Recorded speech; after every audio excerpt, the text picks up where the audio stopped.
Break के बाद आपका स्वागत है।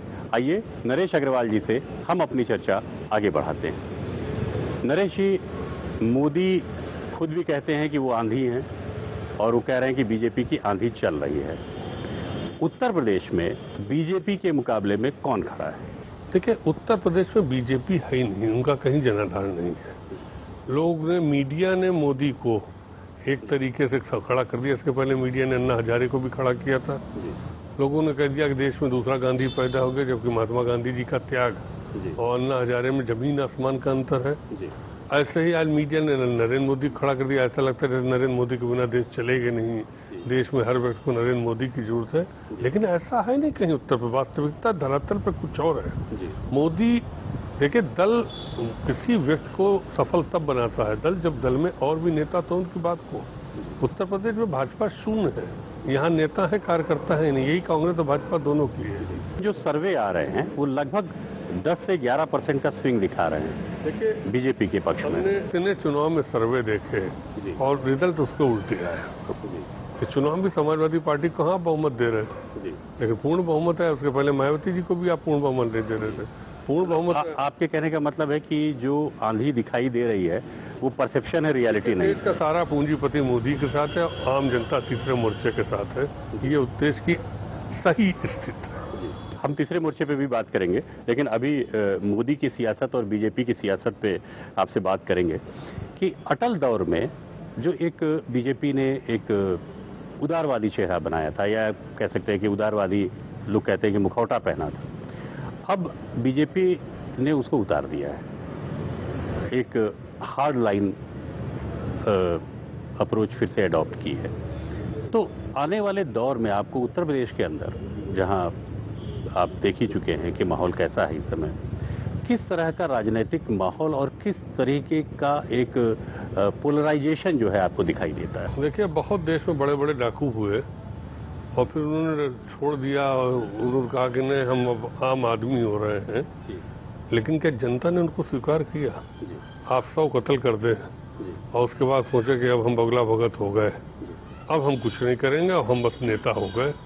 तो आप ये सोचना, लेकिन जनता नहीं सोचती। जनता जब किसी को नेता बनाती है तो उसका पूरा इतिहास देखती है। जनता किसी को नेता चुनती तो बारे में सोचती है। तो आपने जो कर्म करे उस कर्म को आप कहें कि अब हमारा नहीं रह गया। अटल जी का चेहरा दूसरा था। अटल जी ने कितना लंबा संघर्ष किया है। मैंने अटल जी को 100 आदमी की भी मीटिंग बोलते देखा। मैं जब स्टूडेंट था, हरदोई में अटल जी आते थे तो 100 200 लोगों की नुक्कड़ मीटिंग अटल जी बोलते थे। बोलने की उनको एक कला भगवान ने दी थी, उनका ऐसा भाषण कोई दे नहीं सकता था। तो अटल जी धीरे धीरे डेवलप करके नेता बने थे। लेकिन नरेंद्र मोदी तो एकदम पूंजीपतियों के माध्यम से आए नेता हैं। उन्होंने कभी, हो सकता गुजरात में उन्होंने सफलता पाई 3 बार, लेकिन खाली एक राज्य की सफलता का मतलब तो ही नहीं। ऐसे तो शिवराज सिंह ने भी सफलता पाई, दिग्विजय भी कई बार सफलता पा चुके, बहुत से चीफ मिनिस्टर जो है 2-2 3-3 बार जीत चुके, वो भी देश के नेता हो गए। देश का नेता होना, प्रांत का नेता होना, जिले का नेता होना, इन सब में बहुत अंतर होता है। तो खाली एक गुजरात के नेता को आप देश का नेता मान लें, और ये आप एक बात जान लीजिए, आज आज़ादी से लेकर आज तक देख लीजिए, इस देश को नेता सिर्फ उत्तर प्रदेश ने दिया है और कोई प्रदेश नेता नहीं दे पाया।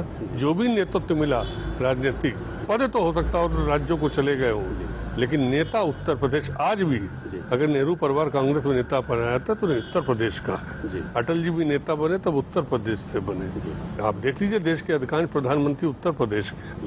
तो फिर नेता तो उत्तर प्रदेश देगा, नेता तो कोई और राज्य नहीं दे सकता। हम इसको नहीं। एक बड़ा मौजूद सवाल आपने उठाया कि उत्तर प्रदेश ने देश को प्रधानमंत्री दिया। एक सुगबुगाहट तीसरे मोर्चे की भी हुई और समय समय पे तीसरे मोर्चे के बनने की बातें भी हुई, लेकिन अभी तक समाजवादी पार्टी ने कोई ठोस पहल नहीं की है तीसरे मोर्चे को बनाने की। जबकि ऐसा लग रहा था कि शायद समाजवादी पार्टी और मुलायम सिंह जी के अगुवाई में तीसरे मोर्चे के लिए शायद कुछ कवायद हो, एक गैर कांग्रेसी सरकार या इस तरह का कोई एक विकल्प तैयार हो, गैर भाजपाई गैर। ऐसा नहीं, नेताजी सबके टच में है। लेकिन हम लोगों ने तय किया कि चुनाव से पहले हम सब स्वतंत्र हैं अपने अपने निशान पर लड़ने के लिए। चुनाव के बाद हम लोग मिलकर गठजोड़ बनाएंगे। इस बार हम प्रयास नहीं करते कि चुनाव से पहले मिले, सीटों को बंटवारा करें, आपस में संघर्ष पैदा हो। तो उससे अच्छा सब अपने अपने राज्यों में 1-2 राज्य जहां सब लड़ना चाहते हैं लड़े, फिर जीत के आएंगे। हम लोग बैठ के तय कर लेंगे।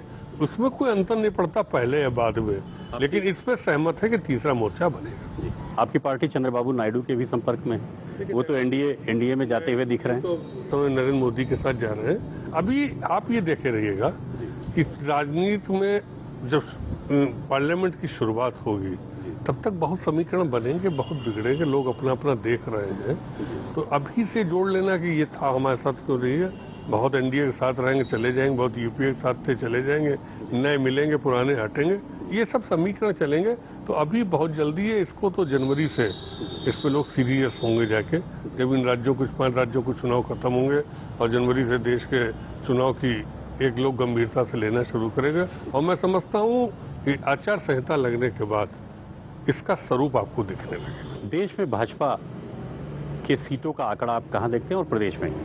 देखिए, भाजपा कुछ प्रांतों में है, अधिकांश नहीं, अगर सीटों के हिसाब से बात की जाए तो एक आपका राजनीतिक आकलन पता ही नहीं भाजपा कितने सीटों पर लड़ेगा, अभी यही नहीं पता। 542 लोकसभा में सीटें हैं, भाजपा मुश्किल से 200-250 सीटों पर चुनाव लड़ेगा, बाकी सहयोगी दल लड़ेंगे।